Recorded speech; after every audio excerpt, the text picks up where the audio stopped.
Welcome back. You're watching the Power Breakfast News Review with me, Fred Indimuli. I'm in studio with the man of the moment, Kasaid Kamketem Pitiati, the man behind the headlines this morning. He is the man behind this private members motion, private members bill, proposing a change in our system of governance from a purely presidential system to a parliamentary one, with a weakened president, not physically, it's a ceremonial president, and a very powerful prime minister who will become the head of government, the leader of government, head of government, with powers even to appoint deputy prime ministers and fire them at will. But the question is, and because I had this discussion during the break, the issue of gender. There's that proposal to have members of the Senate elected by the MCAs, but then again the proposal goes further to say 2 members, 1 male, 1 female from the county level. Remember, we already have a team elected directly from the county who are sitting in the National Assembly as women representatives from each county. Are you proposing to move that group, and you're saying that they should ideally be sitting in the Senate? Indeed, what I'm trying to do is to have, you know, the women MPs in Parliament, in National Assembly, are elected in the same manner.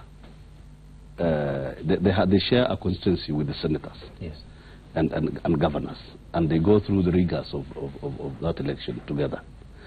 And one ends in National Assembly, one ends in Senate, and the other ends in the county. But it's the same constituency. What I'm trying to say is that women members of Parliament, for all intents and purposes, are senators, because they represent counties. They are parliamentarians in the wrong place. Mm-hmm. Their rightful place is the Senate. So in order therefore not to antagonize the 1/3 gender rule, instead of totally abolishing the role of women reps in the National Assembly, I am proposing to transfer them to their rightful place, which is the Senate. Now, where I know Mheshimiwa, my colleague senator here, may have a little problem, is the mode of election. Mm-hmm. I am proposing an electoral college, that the county assembly turns itself into an electoral college and elects these people, the senator, 2 senators, 1 man, 1 woman. Why am I doing this? Because I am saying that just the same way National Assembly turns itself into an electoral college to elect presidents, mm-hmm, who will have those powers that are proposed in this bill. Then, in order to cut costs also, the senators, both men and female, can equally be elected by the county assembly. We will have to insulate, knowing the history of our county assemblies, we will have to find a way to insulate those ones elected already, the senators, mm-hmm, in order to insulate them from constant bickering and threats of removal by the county assembly. And that's your biggest concern, that MCAs, county assemblies are considered rogue houses, that you would not feel comfortable as a senator. He was the speaker. He was the speaker. Interestingly, he was the speaker. And you know the problem we have, I agree that our county assemblies are still going through a lot of challenges. And you can see even from all the way from Northeastern to Kericho, you saw the MCAs are fighting and what have you. I think let us just, my proposal is that let us still have the citizens exercise the universal sovereign right of election. Because secondly, the governance... The county assemblies will improve in terms of the quality. No, of course, I agree. Yeah. I agree that our county assemblies will improve. But as things stand now, for example, if myself, I clash with my governor over issues of running of the county, the easiest way, because he stays in a county, we'll organize a Badiem trip to Mombasa or Malaysia, and then ensure that you'll be home. And that shows that we need to protect the devolution, Fred. Okay. Because if we don't take care, because the moment the Senate comes under threat. Devolution is also under threat. Okay. So it's a good proposal, but on the issue of curing the gender issue, I agree gender parity so that we look at it. But at the end of the day, it is good, but because Kenyans, you cannot, democracy is where you cannot, you know, most communities, and where I come from, I'm proud because my community, Kalenjin community in 2007, was out of the 9 members of parliament, 7 came from the Kalenjin community. I know there are some communities in this country who still have some issues with women leadership. So if the bill will entrench that, at least it will cure, and we'll have less noise of gender activists. On this issue of gender, if at all your proposal is to move this women representatives to the Senate. Yes. Remember that position was created to cure the gender imbalance in the National Assembly. Would in that Bwana Richard Onyonka further complicate the problem, because currently, even with that group of members in the House, you're still not properly constituted in as far as meeting the gender requirements? Fred, I'll tell you this. I've been, my colleagues here, I've been in Parliament for now 10+ years. That gender thing will never pass, for the simple reason that the men, the parliamentarians, feel really threatened by what would happen with the women. They feel that they're being overrun. And that is why year in, year in, that issue has always come up.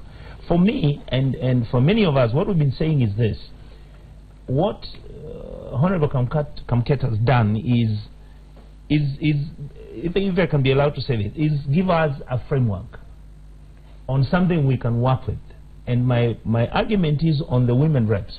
I have always felt, let me give you my personal opinion, that if we take our women representatives back to the county, then so that constitutionally the parties that are going to run for office, when they bring a candidate who's going to run for governor, the party should be forced constitutionally to introduce a woman who's going to be a deputy governor. That doesn't stop the person running for governor not to be a woman also. All right? In other words, you bring in the law affirmatively, using affirmative action clauses into the constitution.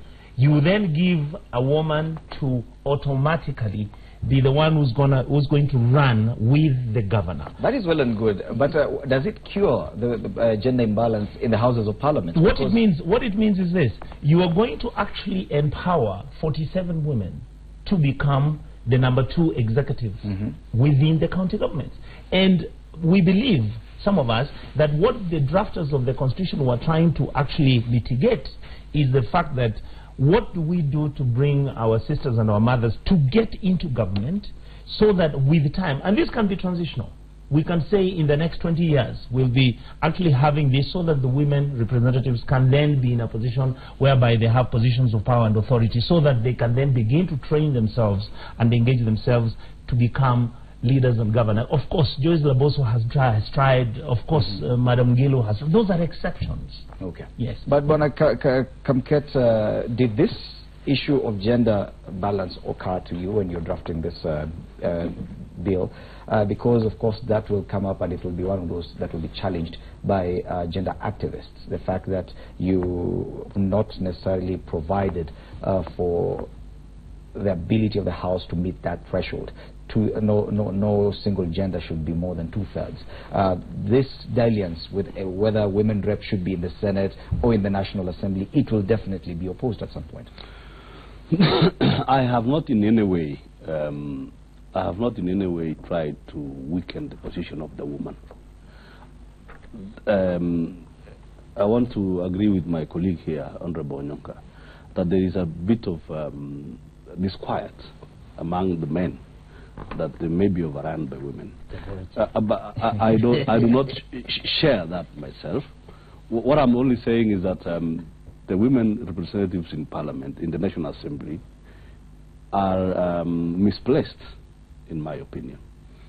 I am simply trying to say that since they share a constituency with the senator, they move to the Senate. They move to the Senate. That's all I'm saying. And that you leave a gap in the National Assembly. No. National Assembly, Parliament is National Assembly and Senate. So it's still the same. Gender again. Do you understand? It's still the same. It is considered that each house should be properly constituted. The National Assembly. The numbers and the Senate in this current proposal, the numbers do not change. We still have the 47. Also, the 47 women representatives in the National Assembly still remain. No. I'm saying we're just shifting from National Assembly to Senate. But we're saying that you wait.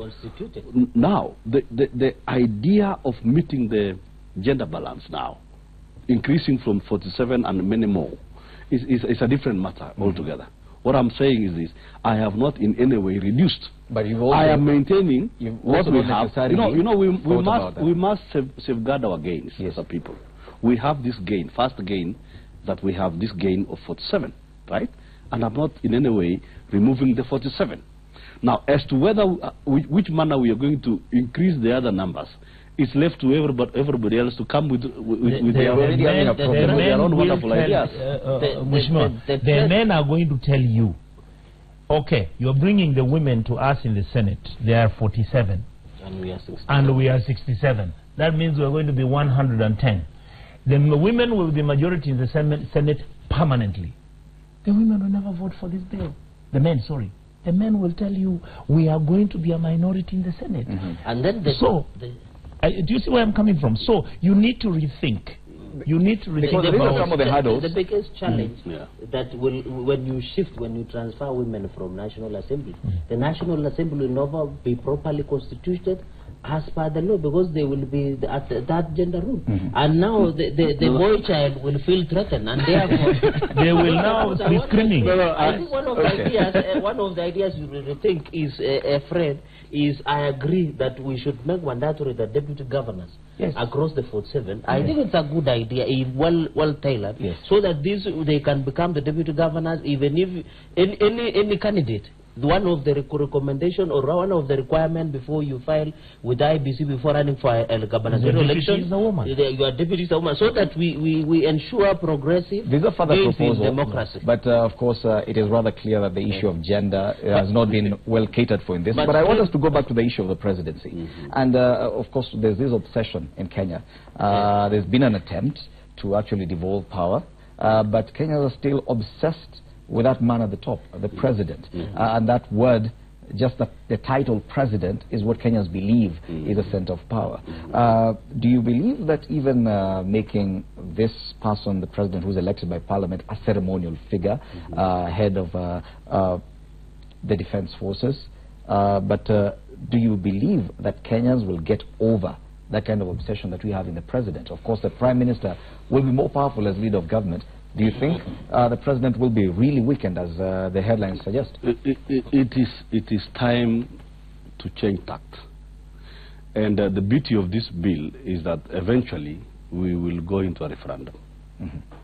Right? And it will be up to the leadership to sell it to Kenyans, that this is perhaps the best cure to our problems in terms of, you know, we have what we have now. To use the words you used earlier, I was trying to avoid it, but you enticing me with those very nice words. What we have is a table for two, right? You know, we have a dining table for two, and that's quite restrictive, and perhaps that's where many of our problems begin from. And what we are doing is, instead of having driving a Ferrari, we would rather drive a Probox, and everybody else feels happy and transported. We must tag along everyone. So add more spaces around the dining table, so to speak. That's I think. Where are these quarrels coming from? People are feeling excluded, right? People are feeling left out in the running of the affairs of this country. We have a situation now where half of the nation is unhappy, and we cannot continue like this. We have to renew ourselves. Even a snake sheds its skin. It is this description as powerful prime minister, weak president. Is that how you define your proposal, that this is a weak president and a powerful prime minister? No, you see, this is a proposal for a parliamentary system of government. Does this headline fit that? Yes, it does. In some way, yes, but it does not capture the gist of this proposal. We want, my proposal is to have You know, like I said earlier, Parliament is key. Parliament, because it is the pulse of the nation. The pulse of the nation at all times is Parliament. And all these two individuals get their power from Parliament. Yes, because Parliament represents the people. Do you agree with this headline? And I'm looking at the headline of the Daily Nation. Powerful Prime Minister, weak President. You said you read the bill. Is this the perfect description of the kind of roles defined in that bill? I think the issue is, you have said, widening the dining table. And I want to say, when it talks about pure parliamentary system, is what it means, because now is the head of the executive. But I think what Kamket is trying to cure in this country is to make the presidency less competitive. Yes. And also to encourage Kenyans that if you cannot become the president, you can become the prime minister. Yes. And therefore widen the table, such that some of these interests, because what we are having now is the table for two, where now we have the president and the deputy president. But what Kamket's bill is trying to do is to widen, so that the rest of the country can become comfortable, looking not only at two positions, but even more. So the issue of a ceremonial president, I think it will just make this position less competitive. Yeah. But I think the reason they're saying powerful prime minister is because now he's the head of the executive, he's the head of the government, and therefore all these factors, and I think also by the fact that he also sits in parliament and is the head of it is a parliamentary system. And if you look across the world, the parliamentary system is the one which works, and I think it works. It does work in so many countries, but the issue is the interest that we have specifically on either the prime minister or the president. The Grand Coalition government had these two individuals, the president and the prime minister. Yes. Now, a quick look at that, because both were a bit powerful. In fact, that is why we had so many problems. Yes. Because who was more powerful than the other back then, and what happens now? I will tell you this, but even when the coalition government had those challenges, because the agreement, the agreement which was struck between President Kibaki and Prime Minister Raila had its weaknesses in terms of who was above the other in terms of hierarchy and the protocols and all that. The truth is that coalition government did more work in the period of 5 years that it was in existence than any other time any other government has ever done in Kenya. I can tell you that is when the roads were being done. If you travel even the economy to Luo Nyanza, if you travel... Is it as a direct result of having these two roads? No, it was because the system was designed in such a way that there had to be consultations. When you would find the president saying, we are going to do 2,000 kilometers in Central, Coast and Northeastern, you would find the Prime Minister saying, yes, we've also forgotten about North Rift and Trans Nzoia and Homa Bay and Migori counties, and we must be able to be seen to be fair and equitable the way we are distributing the resources. And it came out. And this is the most popular issue that right now anybody would bring to the table politically in this country, for the simple reason that we have realized that having a presidential system in this country does not work, frankly. It's not working. Because the truth and the reality is the president and the deputy president right now, constitutionally, they have the law behind them. We are busy screaming at them saying you are not accommodating all of us, you are not doing ABCD. They don't have to. Constitutionally, they don't have to. So let us go back to the drawing board. Let us begin to debate and discuss, as we are debating and discuss these issues. The parliamentary system is actually much more practical to us in Africa. It will open up the space, it will open up the table, it will bring in several individuals. In fact, one of the issues that has been brought out, I'm sure Honorable Kamket was looking at it when he brought this bill. In America, John McCain ran for the presidency. But John McCain, after losing, went back to the Senate.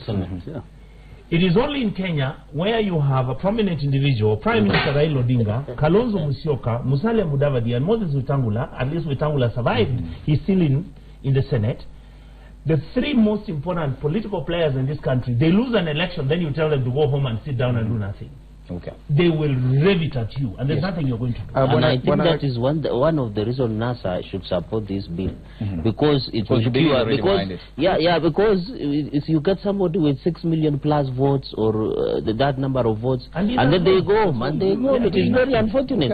So it should be an automatic where you run for presidency, you become automatic a member of National Assembly or the Senate or any other elected post, so that you can still push that agenda. Because if we had these three finally, if we had these three either in Parliament or either in National Assembly Senate, they can still push that agenda that they are trying to push outside. They can now push at the floor of the House. Let's try and compare other countries in Africa that have probably adopted the parliamentary system of government. This one is slightly different, probably from the ANC, which just a few weeks ago recalled president, forced him to step down, Jacob Zuma, and nominated another person for president. Are we looking at something close to that, that even this president elected by parliament could be recalled by the same parliamentarians? Yes. I have studied, I've done comparative political analysis of this bill. Systems that are working across the world. The closest to us is the Westminster model, except that the other one is a monarchy. The other closest to us also to this proposal is Israel, where we have a similar kind of model. I think Germany too, isn't it? And you'll find you never hear so much about the president of Germany. You never hear about the president of Israel, but they are there, and they are the ones that stabilize the country. And the prime minister is the one who is tasked with the day-to-day running of affairs of the nation, and it gives parliament because parliament represents the people. It gives parliament more teeth, and the prime minister is present. They are more. It's easier to check them. It is easier to check the prime minister in parliament, and this thing, if we give it a chance, I'm telling you, it's gonna work so perfectly for this country. So at least there will be that opportunity if at all you feel the president is not fit to serve, parliament can recall him at any point during the 7 years. And it eliminates the necessary elections. Exactly. I mean, you can see South Africa, Cyril Ramaphosa has just come in. He, because of the issues which were really substantial on Zuma has just moved out. Although the elections will still come next year. Yes, but Ramaphosa's come in, and he's appointed his cabinet, and the country is moving on. You don't have to have elections the way I mean, it's a do or die. Yes. I mean, the elections will come after 2 years, yes. But at least there is transition. Very comfortable transition. Okay. Monica Mketa, and I'd asked you this question earlier. The kind of president that Germany has, Israel has, that no one knows their name. Their names here in Kenya, if you are to be asked who is the president of Germany, very few people would answer, or the president of Israel. You've previously indicated that you have ambitions of becoming president of this great Republic of Kenya. Is that the kind of president you want to be? Let me thank you for the invitation to run for president. No, I'm just what I'm saying is this. This legislative proposal, it will, if the minorities of this country should be the happiest with this legislative proposal, because if you are able, you've got the brains and you're smart and you've got what it takes, you're able. It is easier to convince an electoral college like the National Assembly to elect you as president than going for universal adult suffrage. So most likely you will find the future presidents from Baringo will most likely be a Pokot or a Bajuni or a bill with you in mind. This would be the easiest way to ascend to the president. Why not? Why not? Okay. Well, gentlemen, our time is up. Let's take a look at of course, there's another big headline to do with what happened in Parliament yesterday with that petition seeking the removal of the Chief Justice and the DCJ from the Judicial Service Commission. Speaker Muturi rejected that petition as pedestrian. Probably we could comment on this as we wrap up, you could choose to comment on the same bill as well. And there's a very nice description of, on page 5 of the Daily Nation, of MP William Kamket. Also a very interesting photo of him in school uniform there. First-time MP who is brains behind a bill on presidency. And you insist, and one of my colleagues asked that you insist you have clean hands. Indeed. In politics, yes. And we promise that we'll have to look at your hands when you come here. You could choose to comment on that as you give your final remarks, Senator. I think as the chair, because I also chair the Justice, Legal Affairs and Human Rights in Senate, is the issue on petition on Maraga ouster as ruled by the Speaker is the correct position, because I think there should be substantive reason as to why you want to remove a Chief Justice of the country. It is not just a walk in the park. And I think this was not part of the revisiting by the Jubilee as we had promised. But what I want to assure is that we should also in future avoid making the work of state officers be difficult in terms of, so that the state officers do not live in fear. Because you find some of the state officers now are no longer, they might not be comfortable in doing their work. But I think but also is a warning to most of the state officers that you must do your work, because all Kenyans are watching. These issues can be brought at any time, and every Kenyan has a right. So I think for now we expect, and I think some of these issues were raised during presidential petition, and I think now judiciary should look at itself now and ensure, because one thing I want to make it finally is that when you look at some of the elections petitions that are ongoing, are being concluded on Friday, they are making, one of the law is that you should not allow any technical to deny justice. But when you walk around the country, you hear a small man is being given a bill of 12 million. But I think the reason they want to make it so expensive is to avoid litigious or vexatious litigations. But that should not be brought out to deny the justice, the electoral justice that somebody wants to challenge the election of a president, election of an MP. And I think those are some of the issues that the judiciary should have to look at, because they are the custodians at the temple of justice. The Maraga now should ensure that the reform. And then finally, they should ensure also we dispense justice, because even in our counties you find some counties are using having an high court 3 counties or 4 counties. So we are looking forward so that some of these issues that Kenyans are raising, Maraga should use them, the Chief Justice should use them to improve the dispensation of justice.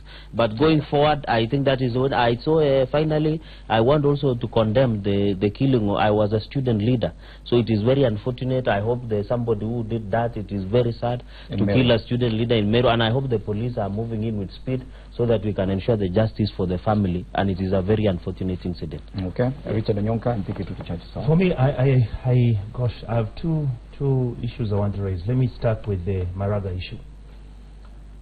I'm a worried man, particularly by listening to what Honorable Duale spoke yesterday. He said, we intend to revisit the matter. We intend to revisit the matter because, according to him, Justice Maraga needs, if need be, needs to be removed from office for the simple reason that he thinks, Mr. Duale, I believe, that Justice Maraga's ruling on the 8th elections should never have occurred. I want to ask our Jubilee brothers very simply this: allow the judiciary to be independent, because the judiciary is our last cause of action on any matter in this country. For our democracy to proceed, we have 3 arms of government. In fact, they say 4, including the fourth estate. Let us allow our judiciary to be independent, allow Justice Magara to work. In fact, yesterday, as some of us members of parliament, we said we hold the president responsible and the deputy to make sure that they weigh in, tie down your dogs, and make sure that those dogs are not all left out to go and start harassing, biting, and mishandling the state officers. Our argument is very simple. Let's respect ourselves.